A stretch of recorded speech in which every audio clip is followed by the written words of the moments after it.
एक तलाक की कहानी, एक प्यार ऐसा भी।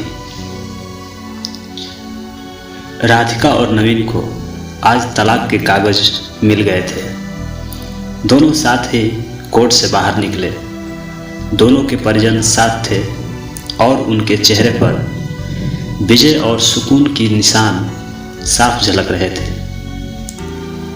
4 साल की लंबी लड़ाई के बाद आज फैसला हो गया था। 10 साल हो गए थे शादी को, मगर साथ में 6 साल ही रह पाए थे। 4 साल तो तलाक की कार्रवाई में ही लग गए। राधिका के हाथ में दहेज के सामान की लिस्ट थी जो भी नवीन के घर से लेना था, और नवीन के हाथ में गहनों की लिस्ट थी जो राधिका से लेने थे। साथ में कोर्ट का यह आदेश भी था कि नवीन 10 लाख रुपए की राशि एक मुश्त राधिका को चुकाएगा। राधिका और नवीन दोनों एक ही टेम्पो में बैठकर नवीन के घर पहुंचे। दहेज में दिए गए सामान की निशानदेही राधिका को करनी थी, इसलिए 4 वर्ष बाद ससुराल जा रही थी। आखिरी बार, बस उसके बाद कभी नहीं आना था उधर। सभी परिजन अपने अपने घर जा चुके थे। बस 3 प्राणी बचे थे, नवीन, राधिका और राधिका की माताजी। नवीन घर में अकेला ही रहता था। माँ बाप और भाई आज भी गांव में ही रहते हैं। राधिका और नवीन का इकलौता बेटा था जो अभी 7 वर्ष का है। कोर्ट के फैसले के अनुसार बालिग होने तक वह राधिका के पास ही रहेगा। नवीन महीने में एक बार उससे मिल सकता है। घर में प्रवेश करते ही पुरानी यादें ताजी हो गई। कितनी मेहनत से सजाया था इसको राधिका ने। एक एक चीज में उसकी जान बसी थी। सब कुछ उसकी आंखों के सामने बना था। एक एक ईंट से धीरे धीरे बनते घरों को पूरा होते देखा था उसने। सपनों का घर था उनका।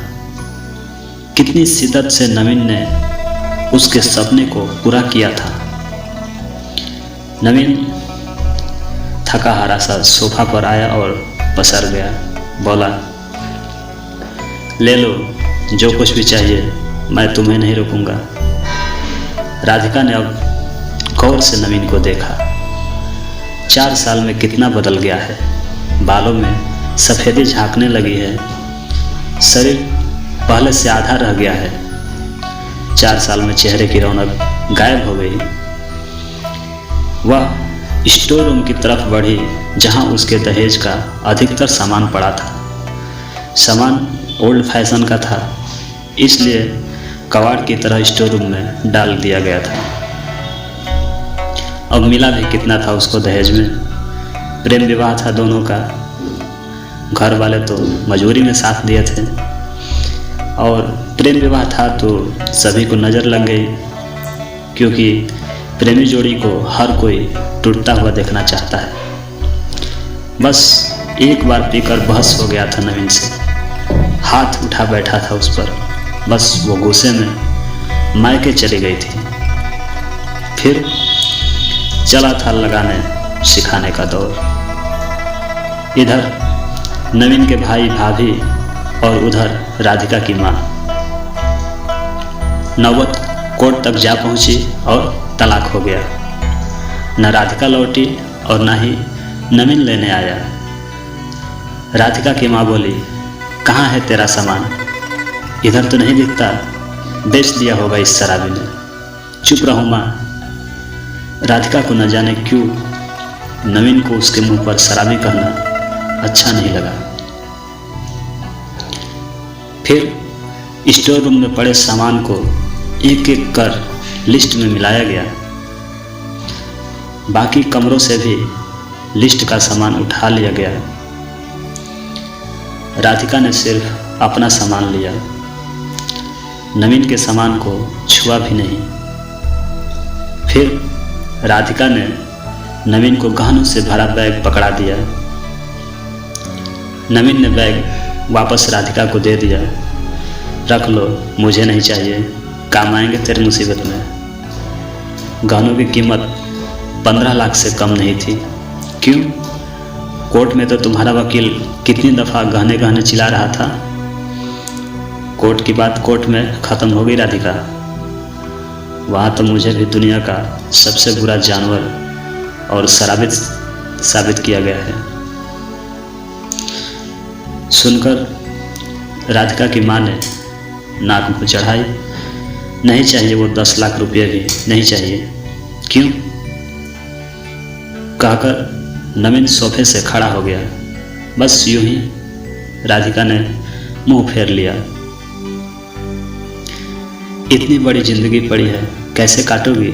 ले जाओ, काम आएंगे तुम्हारे। इतना कहकर नवीन ने भी मुंह फेर लिया और दूसरे कमरे में चला गया। शायद आंखों में कुछ उमड़ा होगा जिसे छुपाना भी जरूरी था। राधिका की माताजी गाड़ी वाले को फोन करने में व्यस्त थी। राधिका को मौका मिल गया। वह नवीन के पीछे उस कमरे में चली गई। वो रो रहा था अजब सा मुंह बनाकर, जैसे भीतर से सैलाब को दबाने की जद्दोजहद कर रहा हो। राधिका ने कभी उसे रोते हुए नहीं देखा था। आज पहली बार देखा। न जाने क्यों दिल को कुछ सुकून सा मिला, मगर ज़्यादा भावुक नहीं हुई। सधे अंदाज में बोली, इतनी फिक्र थी तो क्यों दिया तलाक? मैंने नहीं दिया तलाक, तुमने दिया। दस्तखत तो तुमने भी किए, माफ़ी नहीं मांग सकते थे? मौका कब दिया तुम्हारे घर वालों ने? जब भी फोन किया काट दिया। घर भी तो आ सकते थे, हिम्मत नहीं थी? राधिका की माँ आ गई। वो उसका हाथ पकड़कर बाहर ले गई। अब क्यों मुंह लग रही हो इसके? अब तो रिश्ता भी खत्म हो गया। माँ बेटी बाहर बरामदे में सोफे पर बैठकर गाड़ी का इंतजार करने लगी। राधिका के भीतर भी कुछ टूट रहा था। दिल बैठा जा रहा था। वह सुन्नी सी पड़ती जा रही थी। जिस सोफे पर बैठी थी उसे गौर से देखने लगी। कैसे कैसे बचत करके उसने और नवीन ने वो सोफा खरीदा था। पूरे शहर में घूमी थी, तब यह पसंद आया था। फिर उसकी नज़र सामने तुलसी के सूखे पौधे पर पड़ी। कितनी शिद्दत से देखभाल किया करती थी। उसके साथ तुलसी भी घर छोड़ गई। घबराहट और बढ़ी तो वह फिर से उठकर भीतर चली गई। माँ ने पीछे से पुकारा, मगर उसने अनसुना कर दिया। नवीन बेड पर उल्टे मुंह पड़ा था।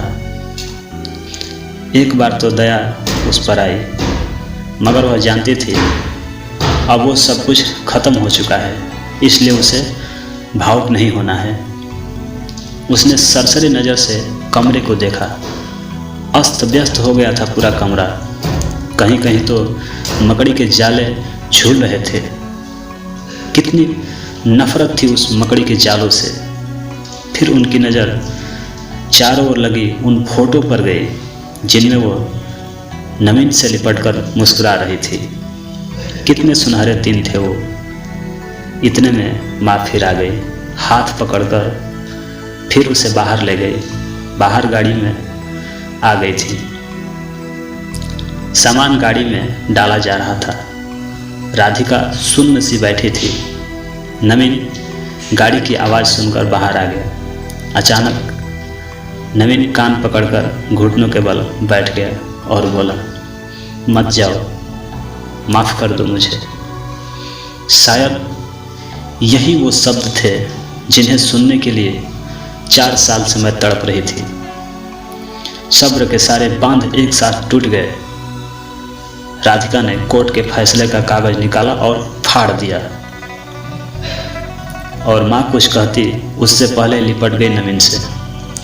साथ में दोनों बुरी तरह रोते जा रहे थे।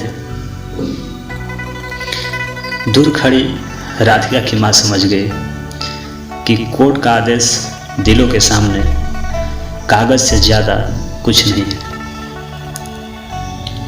काश उनको पहले मिलने दिया होता। अगर माफ़ी मांगने से ही रिश्ता टूटने से बच जाए तो माफ़ी मांग लेनी चाहिए।